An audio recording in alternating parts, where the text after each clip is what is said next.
Today's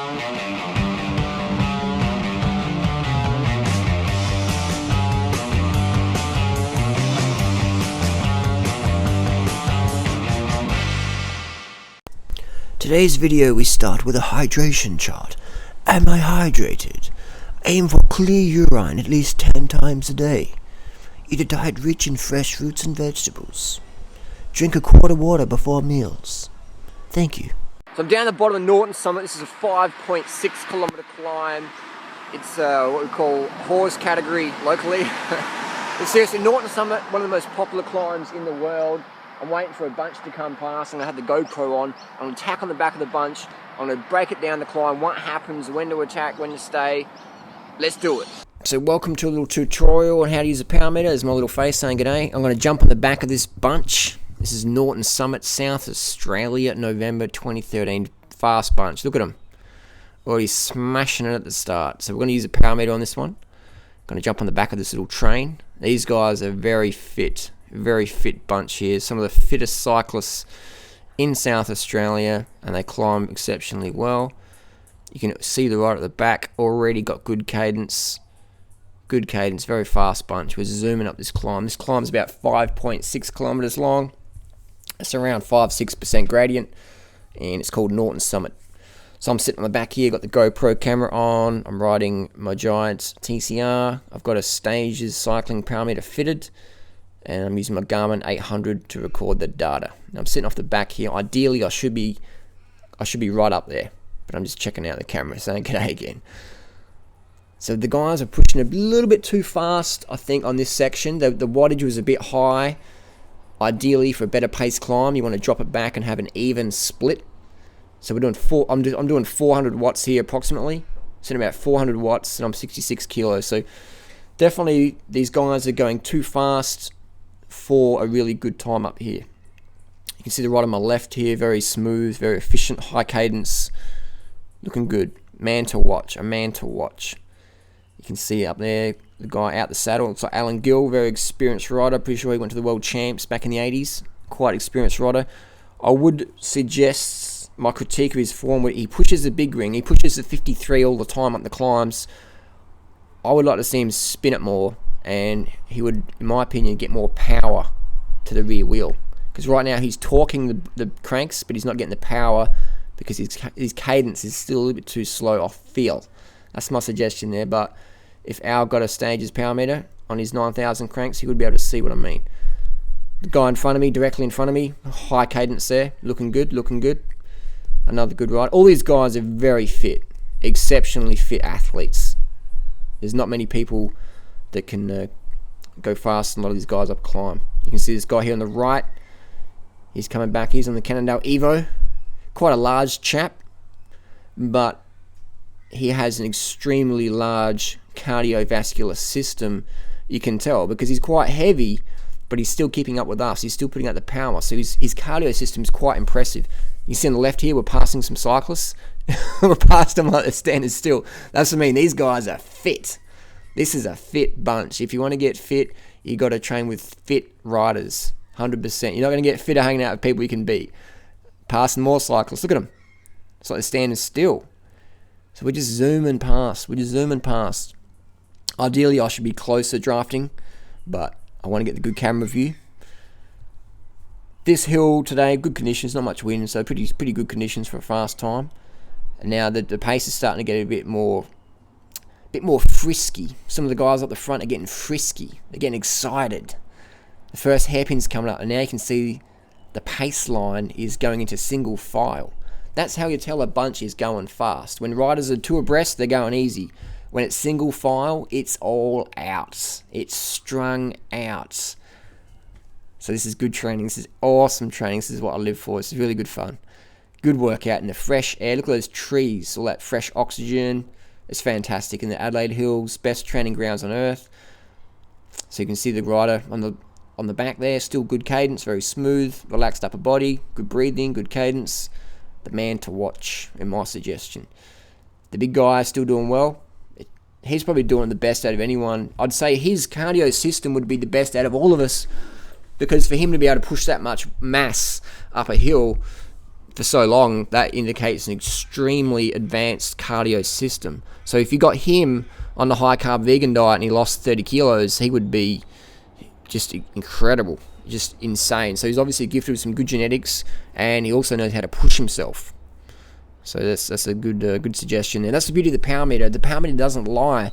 So I can be looking down at my watts and looking at someone else and going, wow, if they lost a few kilos, they would be fucking stomping it. So the power meter is the only way you can accurately assess your performance. Heart rate doesn't matter. Average speed means fucking nothing, because you can be tailwind, headwind, whatever. Average speed means nothing at all. Heart rate shows you how you're responding. Power actually shows you what you're fucking doing. So power is the most accurate thing for a cyclist to use to show them, what am I doing? What am I doing? What have I done? Am I getting fitter? And what do I need to do to get fitter? So I'm looking at the wattages here, and we've dropped it down to about 300 now. It's pretty good watts. I'm still sitting on the back. The pace is still going well, so I'm happy to sit here on the back, just watching things unfold as they are. We're about just over a third of the way up the climb, and you can see up the road there's two riders who have just attacked. They've just attacked. We'll see that in a second, but you look up the road, in the middle of the screen, there'll be two riders who have attacked. Now, I'm happy for them to go away, because the wattages they would have to push, see there? They've attacked up the road. There's two riders up there. And then we're passing more riders here on the left. Look at them. We're passing like they're going still. This bunch is fit. These guys are fucking fit. So there's two riders have attacked. I'm happy for them to go up the road, because I'm looking down at my power meter and I know that the wattage they're putting out is not sustainable. So they're going to come back to us. See, there you go. Around the hairpin there, the two riders up the front. The watts they're pushing is too much. They're going to come back to us. So we're going to let them out there, just sizzle a bit in the fry pan of no man's land. Just let them sizzle a bit. Just get them out there and sizzle their little legs with lactic acid. Just marinate that lactic just off the front, guys, up the front. That's the beauty of the power meter, is I know it's impossible for them to stay out there for that long at that wattage. It's just not going to happen. And here we have a little acceleration. The little bunch is getting frisky again. The big guy here on the Cannondale, look at him. He's a big guy. He's a big lad. But he's got an incredible cardio system to be able to ride with us. We're almost 7 minutes in the climb. He's still there. He has an extremely advanced cardio system. If this guy lost 30 kilos, he would be fucking it would be insane. So he's obviously gifted with extremely good genetics and has an extremely high pain tolerance.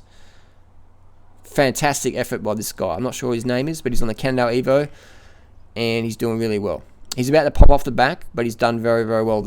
To be able to stay this far at this wattage indicates very advanced fitness.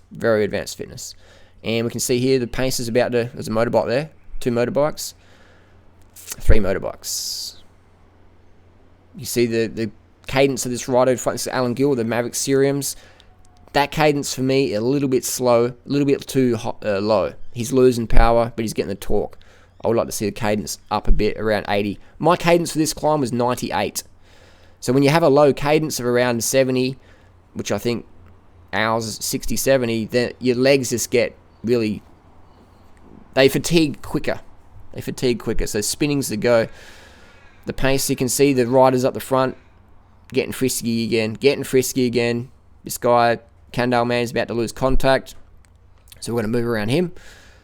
And we're going to move up. Now the pace is getting a little bit higher now because the guys are getting frisky. They can let's bring these guys back. But there's no need to get too frisky because those guys are going to come back on their own accord. And now he's in acceleration. The tip for climbing fast is not to accelerate. The tip for climbing fast is to hold the same wattage. But these guys don't have power meters on, they're getting frisky. They're riding with emotion. So they put in a massive surge. And this is not the way to ride fast. The way to ride fast is smooth. But that's fine. This is all training. This is excellent training. Bit of a surge here.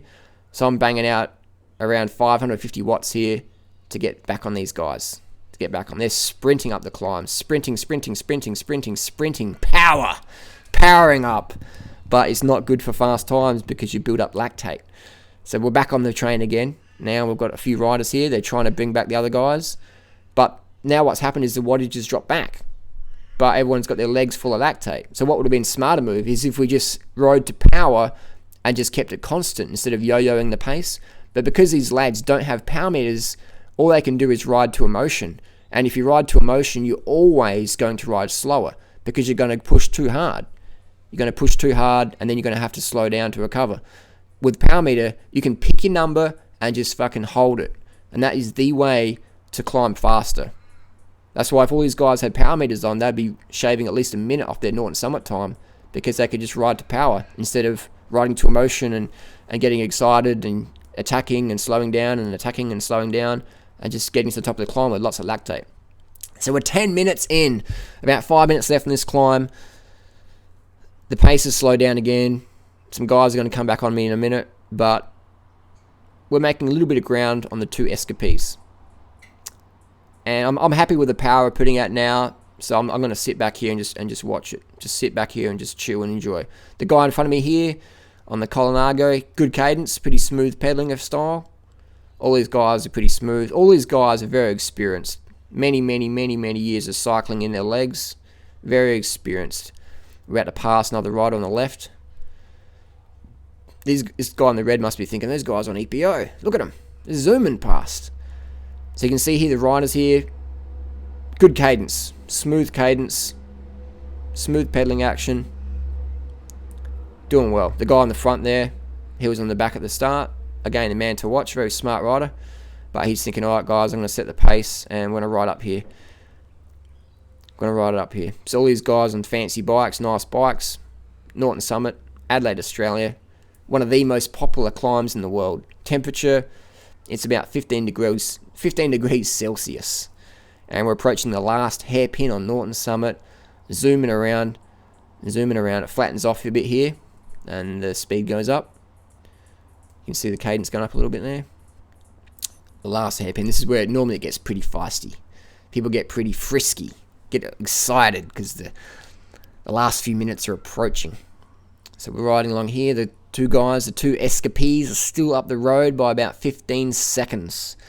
But they're starting to fade because the lactate is starting to marinate in their muscles. The mitochondria efficiency is going down. Oh, here we go. Look at this. Little Chris Froome attack. Little sneaky one. He's sitting in the saddle, just zooming up. I'm on about 700 watts here trying to get him. He's zooming up. Look at that Chris Froome attack in the saddle. Very sneaky. Just right off the front. High cadence. About 120 cadence, 700 watts. Look at that. Just zooming up. Zooming up. Chris Froome style. Very sneaky. That's a good way to attack, is in the saddle. It is very deceptive, but it's very effective, very efficient. Look at that. We're zooming up here, and on the brakes, back on the tail of the two escapees, passing over right on the left. So now we're back with our two escapees. That was a quick bridge across to the breakaway, and now I can see the wattage is dropping right down because this guy here, he's a bit taxed, he's a bit gassed because his wattage was too much. Doing 700 watts at around 60 odd kilos, that's too much to bridge a gap. You're better off sitting around maybe 450, really. You're better off sitting probably around 350 and just cruising.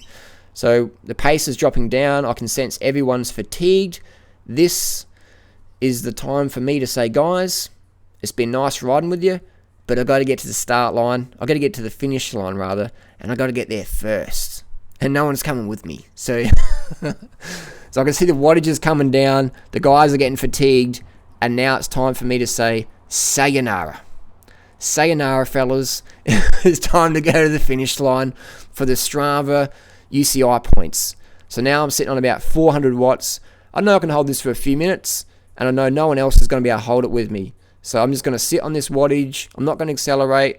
I'm just going to hold it here. Just holding the wattage. And I notice that one guy is actually on my wheel. He's on my wheel now because I've got a little mirror, I can tell. So he's on my wheel. He's coming up. And he's catching me. He's on my wheel now. And I'm thinking, all right, I'm just going to hold the watts. And I'm going to let him come around me shortly and just see what condition he's in. I'm going to listen to his breathing. I'm going to look at my wattage. And I'm going to be able to estimate what wattage I have to do to make sure I get to the finish line before him. So I'm going to let him come around in a second. I'm just going to see if he's going to hold on. And it looks like he's holding on. You'll see him come around in a minute. So I'm going to slow the wattage up, pretend I'm fatigued, let him come around me. I'm going to drop the wattage back down to maybe 200 watts and let him come around. And I'm going to hunch my shoulders and pretend I'm really, really fatigued. So that will give him the mental permission. Here we go. He comes around me. And he's thinking, yep, Harley's done. He's toasted. That vegan diet's made him protein deficient. So he's putting the wattage up a bit. But I can tell he's pretty fatigued. His breathing's very loud. So I know all I have to do is snap it out to 800 watts. And I'll be at the line in front of him. So the line's coming up. There's a sprint. He's in the hoods there, ready to sprint. And bam! It's vegan power. Vegan power for the win. Coming across the line first. And that's how you ride with a power meter. To perfection. To perfection. You don't ride with emotion. You ride with strategy. You ride with pure strategy. You pick your numbers. You learn your numbers. And then you hold your fucking numbers. And that's how you climb to win. Or that's how you do PBs. So today was the power was quite yo-yo-y. But excellent training and good fun. There's a finish line there. Bam! First place.